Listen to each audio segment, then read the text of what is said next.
Hi everyone, welcome to today's wellness session. April is Child Abuse Prevention Month. So in today's session, I'm going to be talking about child abuse prevention.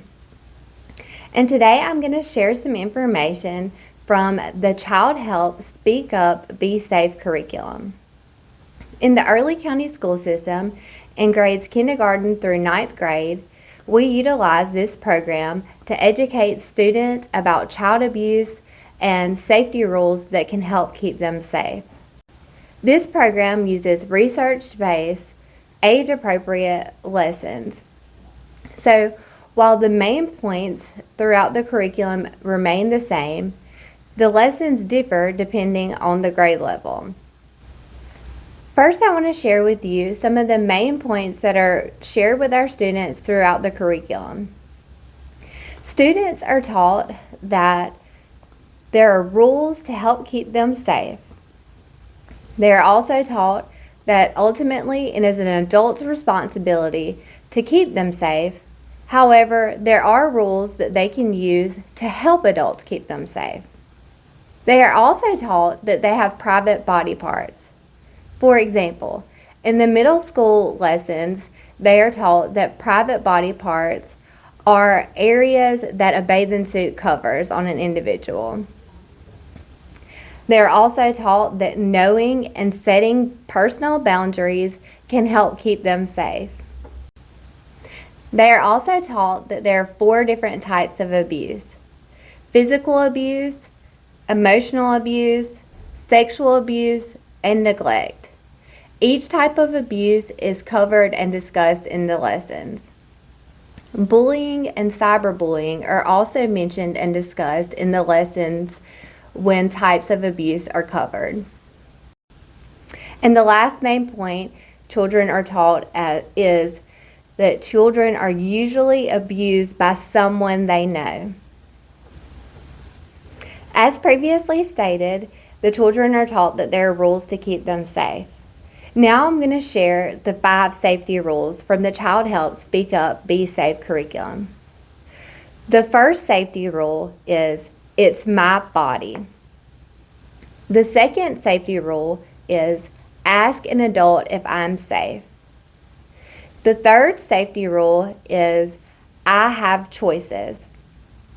Within this rule, there is also an acronym attached. It's called RESIST. And that gives students examples of some different choices that they could make. So for instance, the R stands for a run. So if they're in a situation, they can run. E is escape.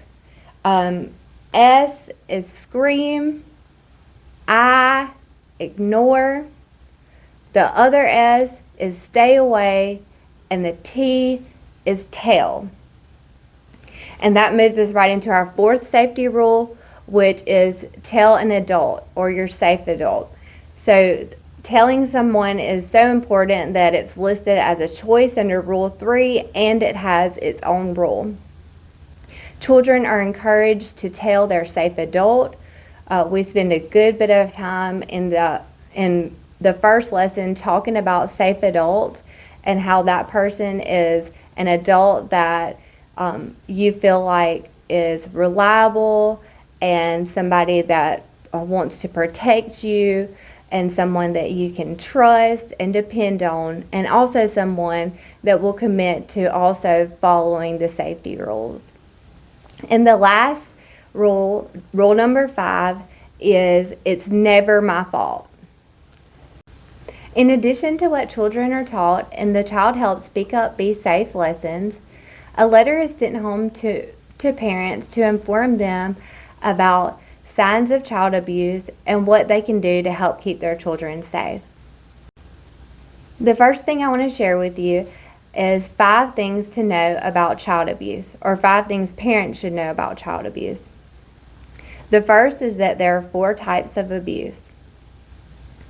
The second is that 90% of children who are victims of sexual abuse were abused by someone they know. And 68% of the victims were abused by a family member.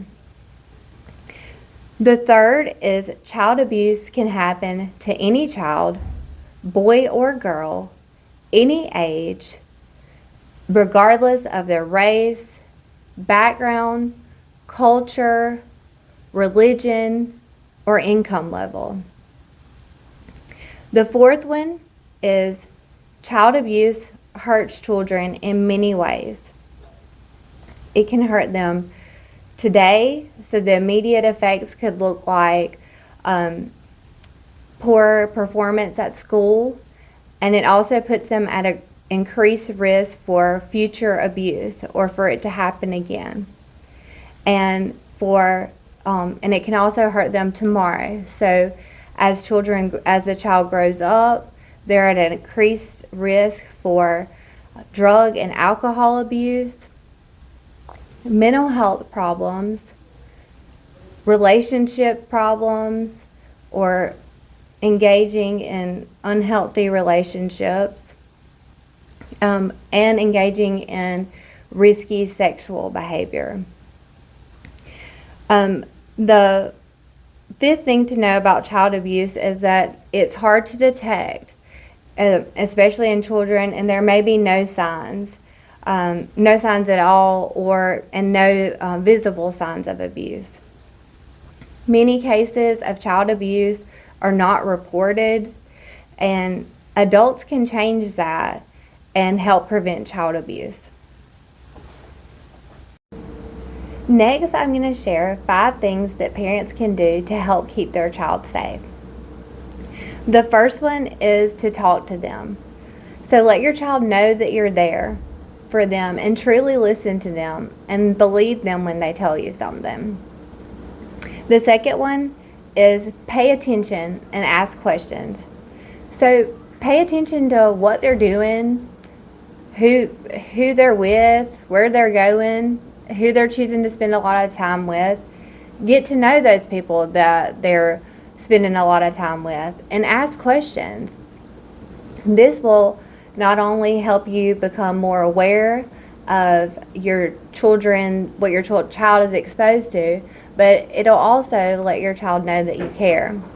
The third tip is to follow up. So if you notice anything that your child is doing, any changes in behaviors that are concerning to you, or if your child tells you something that concerns you, follow up. Ask more questions. The fourth tip is to take action. So if your child lets you know about any kind of abuse, whether it was done to them or to another child, take action by reporting.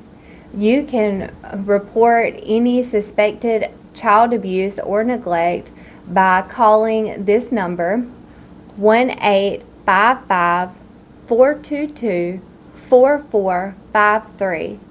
This is a confidential and anonymous hotline. You can call it 24 hours a day, 7 days a week.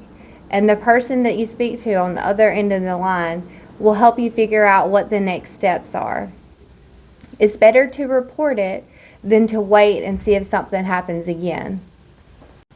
The last tip is to build your own safety network. So we've talked about in previous sessions the importance of getting other adults that are involved in your child's life. Get involved with them, consult with them, talk to them about what you notice your child is doing, and ask them what kind of behaviors they're seeing whenever they're with your child. Just get to know the people that your child's involved with, and you get involved with them too. These are all things that you can do to help keep your child safe. I hope you'll stay tuned for our upcoming session as we continue our conversation about child abuse prevention. Thank you for joining today's session, and I hope you'll stay tuned for our upcoming sessions.